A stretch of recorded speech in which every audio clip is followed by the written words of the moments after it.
我耐痛性还蛮强的。我通常都会比较害怕听到别人说耐痛性很强，耐痛会包含连身体求救的痛都关掉了。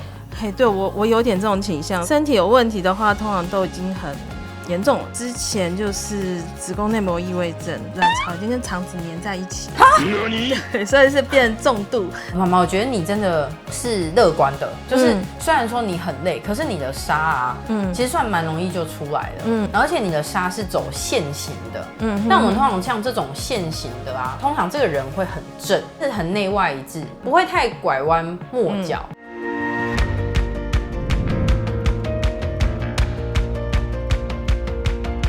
那我们来到最后一位了，瑞宇妈妈。妈妈总是好久成瓮底，都忙完了大家的事情，才轮到自己。你还好吗？会不会很紧张？我不会啦，可是就可以明显的看出来，有很多事情就会浮现出来了。OK，我这样看起来就是这边比较黑一点点，然后这边好像会痒，对不对？好像有抓，对不对？哦，那应该都是因为我这边不舒服，我会贴药膏，药膏贴太久的情况之下，皮肤就会受伤。OK， 对，你现在两边的肩膀这边是比较高的，你这只手举得高吗？还行。要照这样，好像有点卡卡，这边有点卡卡。来，我们看另外一边试试看，有没有？这边就很顺，你有感觉到吗？对，就是这边就卡住。比较新的伤势应该是右手吧，就是因为过年的时候就开始在断舍离，在搬重物，那就开始就觉得就是很酸痛，所以譬如说连按一些喷的东西有没有，就是都会，对。你的感觉会非常精彩。你明天可以比较休息吗？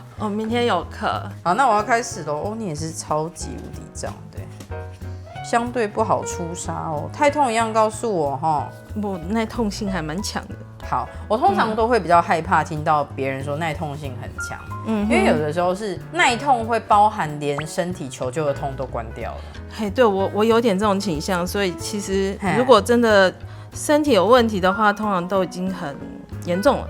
怎么说？你之前有这样的经验吗？之前就是子宫内膜异位症，那个痛都还可以忍受。对。那到最后觉得不太舒服的时候，那个卵巢已经跟肠子粘在一起。对，所以是变重度。你怎么会这么耐操啦？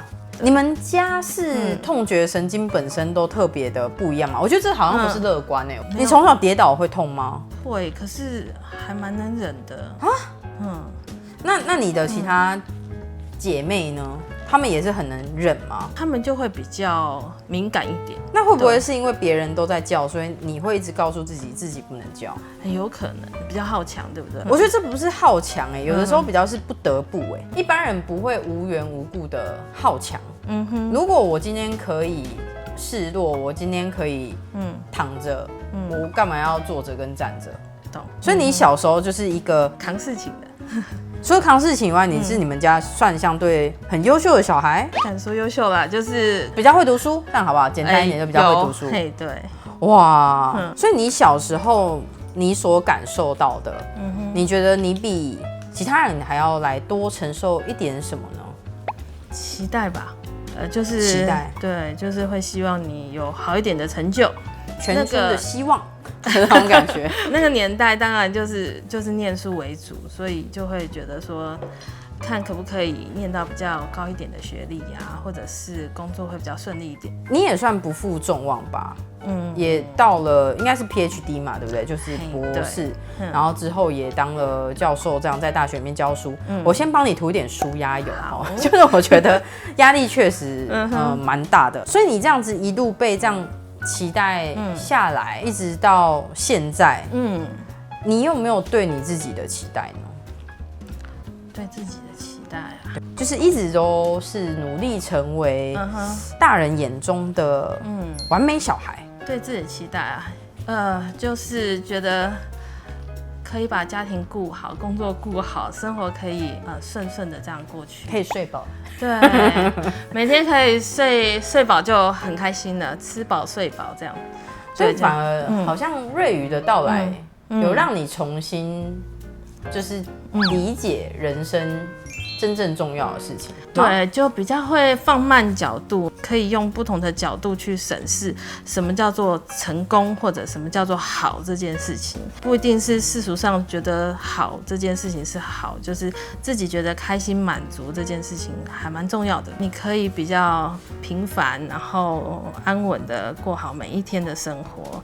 那大家都健健康康，然后自己有多少影响力就做多少事情。真的哎，很认同哎。所以那你现在对于2个孩子，你也会是这样想吗？哎呀，对啊，看他们可以发展到什么样的程度，就顺着他们的就是个性发展。每一个人的个性不太一样，像瑞瑜他是比较就是开朗，然后外放的孩子，那另外一个孩子他比较内向。不同的个性应该就会有不同的，就是适合他们的路，不要去扭曲自己的个性去走不一样的路。上面已经刮完了，是。然后以胸椎来说，它其实是比较偏黑，那这个跟泪比较有关系。那2边的话纱都比较偏深。那你刚刚皮肤比较黑的地方，它的纱本身都偏暗，所以也代表说它这边血液循环确实比较不好。那刮完之后，你原本那个皮肤的状况比较黑的地方，说不定会慢慢的变亮一点点，因为它代谢变好了。那另外一个是，妈妈，我觉得你真的，是乐观的，就是虽然说你很累，可是你的纱啊，其实算蛮容易就出来的，而且你的纱是走线型的，那我们通常像这种线型的啊，出来的话，通常这个人会很正，很内外一致，然后不会太拐弯抹角。那我接下来要往下喽，好，腰也不太好呢，对我腰比较没有力气。对啊，而且你的那个剑尾椎这边非常的抱青筋。你觉得，在带着瑞瑜长大的时候，哪一段时候是你觉得最辛苦的？最辛苦的，我觉得就是小 baby 那个时候吧。小 baby 的时候，因为他还不会讲话，他其实到4岁左右，对，他才开始会叫妈妈。之前当他身体不舒服哀哀叫的时候，其实不太知道该怎么处理，或者是不知道他到底发生什么事情。对，所以那个时候最辛苦的事情是，他常常会喷射性的呕吐。所以我们有时候，譬如说要上班，然后要送他上学，每天都是周遭都是那个脸盆啊、水桶先准备好，要预防他就是吐，然后再加上他有癫痫药需要喂，所以那个癫痫药是不能就是减少量的，就是他如果一旦吐，那你就必须要补。所以那个时间压力啊，跟那个喂食的压力会比较大一点点。他现在就稳定很多了。对。那你现在这样看，瑞瑜越来越大，然后光宇其实他也很努力的在进步跟学习。你有什么想法吗？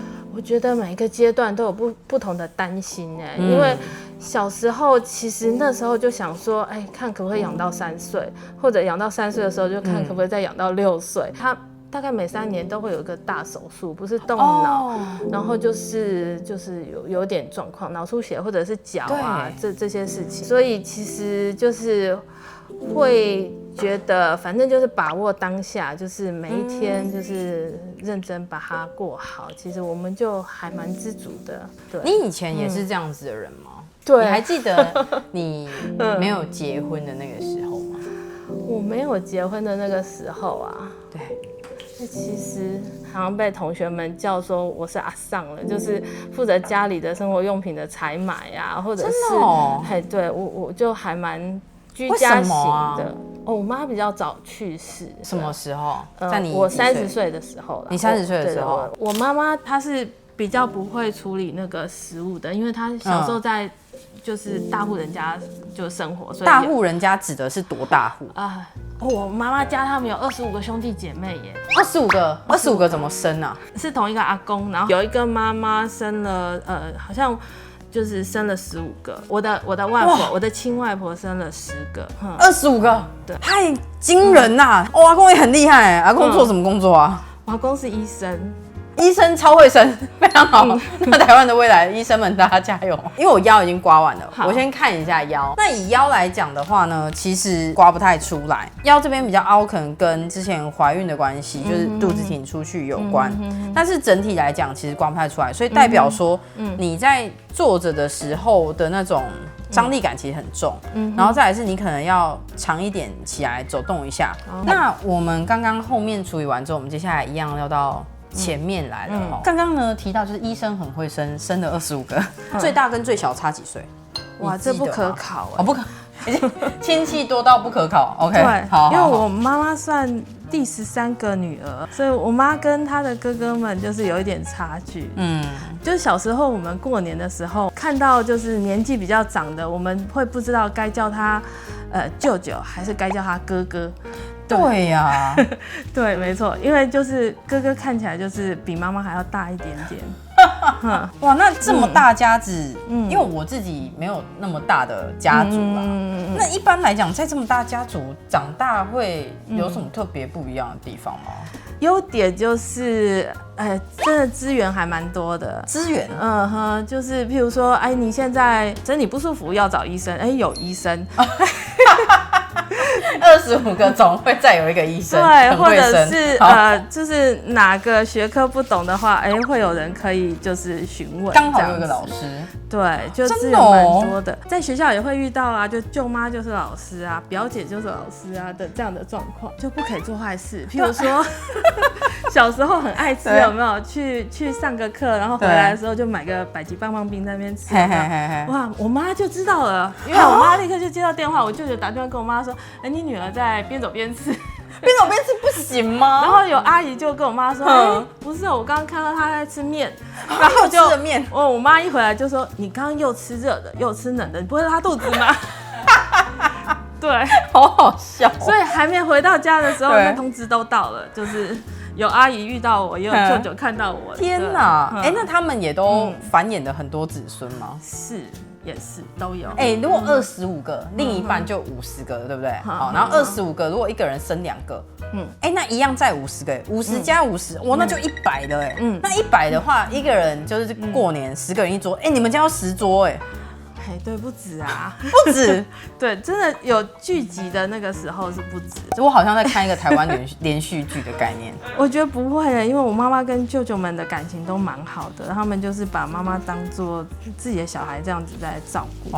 对，因为毕竟25个，如果我说只有2个女人，确实是应该要互相帮忙。没有，第一个妈妈先去世了，因为后来我外公也去世了，对，他去世的比较早，所以就变成阿嬷撑起了一整家。听我妈妈说，就是她真的很努力，就是她也是医生，她也是医生，可能那个年代是中医吧，就是传承下来的，对。所以他就是很认真，到处去看病人。哇！然后我妈说，她连养鸡啊、养鸭那些她都做，就是内外所有事情她都做得起来，这样子把小孩养起来。所以你有看过你阿嬷吗？外婆有，外婆连我们孙子都照顾。我们以前小时候生病啊或什么的，她就一家一家来，然后煮东西给我们吃。哇，难怪你们要住附近哎，不然他走访不完哎。对，他真的是行脚医生哎。我外婆很棒，很厉害。所以某种程度上，你现在的可能看得比较开，或者是说各个方面的乐观或包容，其实或许是来自于都是一种传承。这很不容易。其实妈妈也都在学习啊，所以我妈妈那时候过世的时候，她也有觉得说啊，她真的就是太好强了，或者是说什么事情都要做到极致的好之类的。所以她过世前，她有跟你讲这件事情？有，对，所以她也有教我们说啊，到最后就是生不带来死不带去，那个最重要是身体要好。